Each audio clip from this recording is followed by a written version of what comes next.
बिस्मिल्लाहिर्रहमानिर्रहीम अस्सलाम वालेकुम डियर स्टूडेंट्स। आज हम मैथ्स का 29वां लेक्चर स्टार्ट करने चले हैं, जिसके अंदर हम इंशाल्लाह चैप्टर नंबर 12 को डिस्कस करेंगे।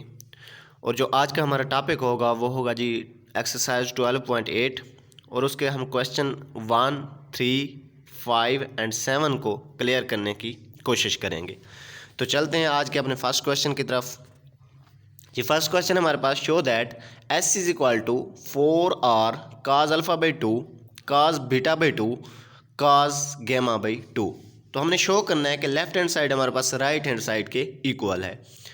तो यहाँ से हम राइट हैंड साइड अगर ले लें, वो हमारे पास है जी 4r cos alpha by 2 cos beta by 2 and cause gamma by 2।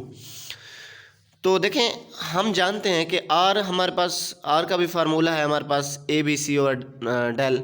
इसी तरह काज का हमारा काज अल्फ़ा बाई 2 हाफ एंगल का हमारे पास फार्मूला है, काज बीटा बाई 2 ये हाफ एंगल बीटा में हमारे पास फार्मूला है, और काज gamma by 2 half angle beta में हमारे पास फार्मूला है इसका। तो सबसे पहले हम इसके फार्मूलाज इसके अंदर पुट कर देंगे, यानी आर हमारे पास इक्वल है जी a b c over 4 del. तो ये हमें याद रखना होगा कि आर इसका प्रूफ भी है, तो r is equal to a b c over 4 del, ये यहाँ पर पुट करेंगे आर की जगह। इसके बाद हमारे पास है जी काज अल्फ़ा। जब देखें हमारे पास काज अल्फ़ा होता है तो हम यहाँ पे S into s minus a over b सी, चूँकि अल्फ़ा वाली साइड ए होती है तो ऊपर हम इसे एस इंटू एस माइनस ए काज के अंदर ऐसे करते होते हैं, और डिवाइडेड हमारे पास दूसरी जो अदर दो साइड्स बचती हैं यानी बी सी, उनको हम इस पर डिवाइड करेंगे।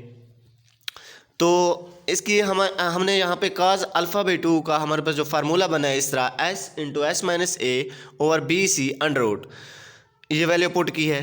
और दूसरा हमारे पास था जी cos beta by 2, half angle जो बीटा में हमारे पास है वो हमारे पास जी s into s minus b, क्योंकि हमारे पास काज बीटा था तो बीटा का हमारे पास, मैंने पहले आप लोगों को बताया हुआ कि बीटा हमारे पास साइड बी के अकॉर्डिंग हुआ करता है, divided by a c under root.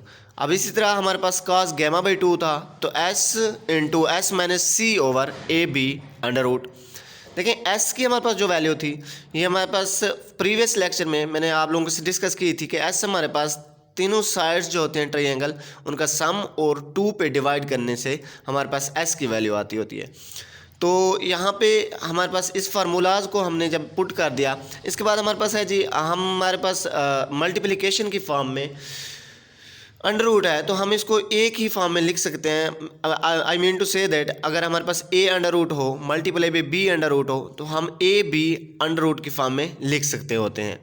तो इसी तरह हमने ए बी सी इनको हमने जब मल्टीप्लिकेशन की फॉर्म में और ए की अंडर रूट की फॉर्म में लिखा तो हमारे पास a b c over 4 under root into b c multiply by a c multiply by a b, तो ये a square b square c square, ऊपर हमारे पास s into s minus a s into s minus b s into s minus c. जब इनको multiply करें तो हम इनको लिख सकते हैं s square into s minus a into s minus b into s minus c whole under root. तो यहाँ से देखें ये हमारे पास एस स्क्र बन रहा था और नीचे हमारे पास ए square b square c square बन रहा था। अगर इसका स्क्र और अंडर रूट कैंसिल करें तो हम इसको लिख सकते हैं s divided by a b c into under root की फॉर्म में हम लिखेंगे बाकी जो हमारे पास रिमेनिंग टर्म्स बचती हैं, यानी कि s into s minus a into s minus b into s minus c. तो वैल्यू पुट करने के बाद हमने यहाँ पे क्रॉस मल्टीप्लिकेशन की है, ए बी सी हमारे पास ए बी सी से कैंसिल हो गया क्योंकि हमारे पास दोनों टर्म में नोमिनेटर और डिनोमिनेटर की फॉर्म में था। तो यहाँ पे हमारे पास एस ओवर डेल। और दूसरी साइड पे हमें हीरो फार्मूला जो हमने पढ़ा था उसमें हमने देखा था कि हमारे पास डेल जो है वो इक्वल होता है s into s minus a into s minus b into s minus c under root के। और अगर यहाँ पे हमारे पास अंडर रूट ना हो तो फिर हमारे पास डेल स्क्वायर के इक्वल होता है।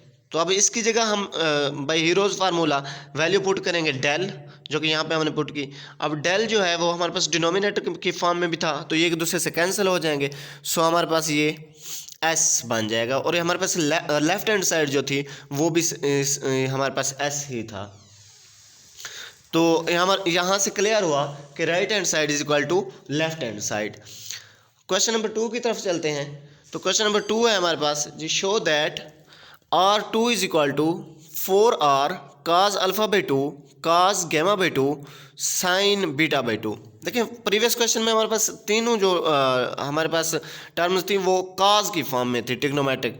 तो यहाँ पे हमारे पास एक जो है वो साइन की फॉर्म में है। तो यहाँ से भी हम, अगर मैं राइट हैंड साइड लेता हूँ, राइट हैंड साइड लेने के बाद अगेन वही काम करते हैं जी, 4 इंटू आर की जगह उसकी हम वैल्यूज पुट करते हैं, a b c divided by 4 under root, cos alpha by two में उसकी वैल्यू यानी s into s minus a over b c under root, sine beta. Sine beta में देखें अब हमारे पास काज और साइन इनके फार्मूलाज चेंज है। काज बीटा बाई टू हमने पढ़ा था s into s minus b divided by a c. तो यहाँ पे हमारे पास डिवाइजर तो ए सी होगा, बट इसका जो हमारे पास डिनोमिनेटर है वो s into s minus b नहीं, बल्कि बाकी जो हमारे पास दो साइड्स बचेंगे यानी s minus a into s minus सी होगा। तो यहाँ पे हमने साइन बीटा का फार्मूला, अब अगर इसी तरह हमारे पास साइन अल्फ़ा होता तो हम क्या करते हैं, हम कहते जी s minus b into s minus c divided by b c. अब इसी तरह साइन गेमा बाई टू के लिए भी कर सकते थे, बट यहाँ पे साइन बीटा बाई टू था तो साइन बीटा बाई टू का फार्मूला पुट किया, और इसी तरह हमारे पास काज अल्फ़ा बाई टू का ऑलरेडी बता चुका हूँ फार्मूला पुट किया। इसके बाद हमने इनको मल्टीप्लिकेशन की फॉर्म में लिखा है और ए की अंडर रूट की फॉर्म में लिखा है, a b c multiply by a c multiply by a b, तो a square b square c square, ऊपर डिनोमिनेटर इसी तरह हमारे पास मल्टीप्लाई हो गए हैं। तो अगर हम इसका अंडर रूट कैंसिल आउट करें, क्योंकि हमारे पास मल्टीपल की फॉर्म है और स्क्वेयरिंग फॉर्म है, तो यहाँ से हमारे पास अंडर रूट और स्क्वेयर कैंसिल हो जाते हैं। ये टर्म हमारे पास s into s minus a into s minus c divided by a b c बन रही है। हम अपनी तरफ से यहाँ पे s माइनस बी जो है वो मल्टीप्लाई भी कर देंगे और डिवाइड भी कर देंगे। क्यों? क्योंकि हमारे पास जो हीरो फार्मूला था उसमें s into s minus a into s minus b into s minus c था, तीनों टर्म्स चारों टर्म्स थी, बट यहाँ पे हमारे पास एस माइनस बी नहीं है। तो हीरोज़ फार्मूला को कंप्लीट करने के लिए यानी डेल का हम फार्मूला बनाने के लिए यहाँ से एस माइनस बी को मल्टीप्लाई भी करते हैं और नीचे हमें डिवाइड भी करना पड़ता है, और यहाँ से ए बी सी कैंसिल हो जाएगा, ए बी सी से नोमिनेटर और डिनोमिनेटर आपस में कैंसिल हो जाएंगे। बाकी जो हमारे पास टर्म बचेंगी वो है जी s into s minus a into s minus b into s minus c divided by del into s minus b. अब देखिए हम जानते हैं कि डेल हमारे पास इक्वल होता है s into s minus a into s minus b into s minus c under root के, बट यहाँ पे अंडर रूट नहीं है तो ये डेल स्क्वायर के इक्वल होगा।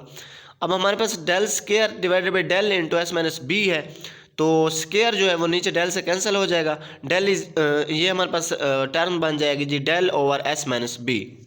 अब हमें पता है कि आर जो है वो हमारे पास इक्वल होता है डेल ओवर एस के, और आर वन इक्वल होता है del over s minus a, r two equal होता है del over s minus b, और इसी तरह आर थ्री जो है वो इक्वल होता है del over s minus c. तो यहाँ पे del over s minus b है तो ये हमारे पास आर टू के इक्वल होगा। इस तरह हमारे पास लेफ्ट हैंड साइड जो है वो राइट हैंड साइड के इक्वल हो जाती है, प्रूव हुआ। नेक्स्ट क्वेश्चन की तरफ चलते हैं। नेक्स्ट क्वेश्चन है हमारे पास जी, show that r one r two r three is equal to del square, यानी multiple of r into r one into r two into r three is equal to del square. यहाँ से अगर मैं left hand side ले लेता हूँ यानी r into r one r two r three, और इनकी हम वैल्यूज़ पुट कर देते हैं। अभी मैंने बताया कि आर जो है हमारे पास इक्वल होता है डेल ओवर एस के, तो वैल्यू पुट कर दी। आर वन इक्वल होता है डेल ओवर एस माइनस ए के, उसकी भी वैल्यू पुट कर दी। आर टू इक्वल होता है del over s minus b के, उसकी भी हम वैल्यू पुट कर देते हैं। और लास्ट में हमारे पास आर थ्री, ये हमारे पास इक्वल होता है डेल ओवर एस माइनस सी के। तो वैल्यूज़ जब पुट करते हैं और इनको मल्टीप्लाई करते हैं तो ये हमारे पास del power four divided by s into s minus a into s minus b into s minus c. अभी मैंने आप लोगों को बताया कि हीरोज़ फार्मूला के थ्रू ये s into s minus a into s minus b into s minus c जो है ये इक्वल हो जाएगा डेल स्क्वायर के। तो यहाँ पे इसकी वैल्यू पुट कर देते हैं डेल स्क्वायर। अब नीचे हमारे पास डेल स्क्वायर है और ऊपर डिनोमिनेटर में हमारे पास जो है डेल पावर फोर है, तो डेल स्क्वायर से कैंसिल हो जाएगा और जस्ट हमारे पास डेल स्क्वायर जो है वो रिमेनिंग रह जाएगा। तो हमारे पास लेफ्ट हैंड साइड भी यही थी डेल स्क्वायर, तो सो हमारे पास प्रूव हुआ कि left hand side is equal to right hand side. तो इसके बाद हमारे पास है जी नेक्स्ट क्वेश्चन, क्वेश्चन नंबर 4 जी, फाइंड आर कैपिटल, इस तरह r one r two r three if measures of sides of triangle a b c are a is equal to 13, B is equal to 14 and C is equal to 15।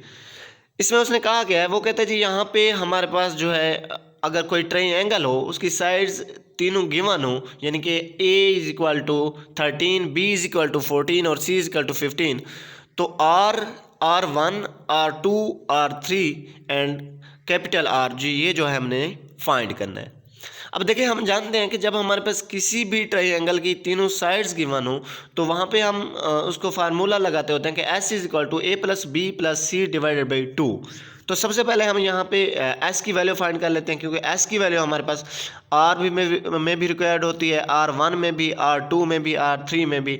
आप सभी जानते हैं कि इसके formulas में हमारे पास S और डेल दोनों की वैल्यूज हमें रिक्वायर्ड होती हैं।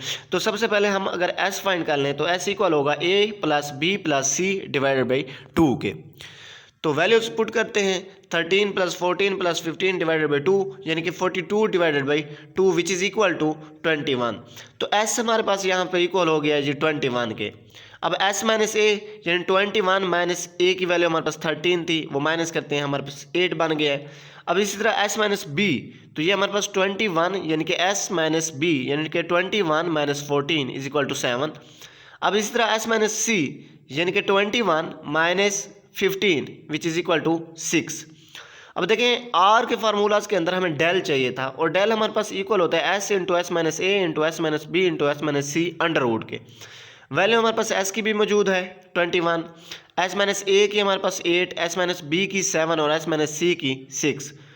तो इस डेल के फार्मूला के अंदर इसके हम वैल्यूज़ पुट करते हैं, वैल्यूज़ पुट करने के बाद इनको मल्टीप्लाई करते हैं, तो ये हमारे पास 70 56 अंडर रूट बन रहा है। अंडर रूट अगर हम इसका लें, गोया डेल हमारे पास इक्वल हो रहा है जी 84 के। तो डेल की वैल्यू भी आ गई है, S माइनस ए की भी आ गई है, S minus b, S minus c और S सब की वैल्यूज़ हमने फाइंड कर ली हैं। अब हम फार्मूलाज लगा देते हैं जो कि हमने फाइंड करना था R। हमें पता है R इक्वल होता है a b c over 4 del के, तो वैल्यूज़ पुट करते हैं A B C over 4 into del.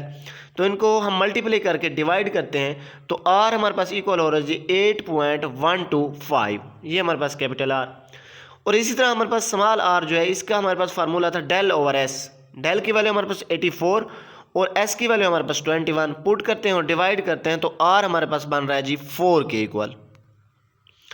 और इसी तरह हमने जो है R1 भी फाइंड करना था, जो कि हमारे पास इक्वल होता है डेल ओवर S माइनस ए। अब डेल की वैल्यू 84, S माइनस ए की वैल्यू अभी हमने फाइंड की है 8, तो 84 divided by 8 is equal to 10.5 हमारे पास R1 की वैल्यू है। अब इसी तरह हम अगर R2 की वैल्यू फाइंड करें तो वो हमारे पास इक्वल होती है del over S minus b यानी कि 84 over 7 which is equal to 12, तो R2 की वैल्यू हमारे पास 12 बन रही है।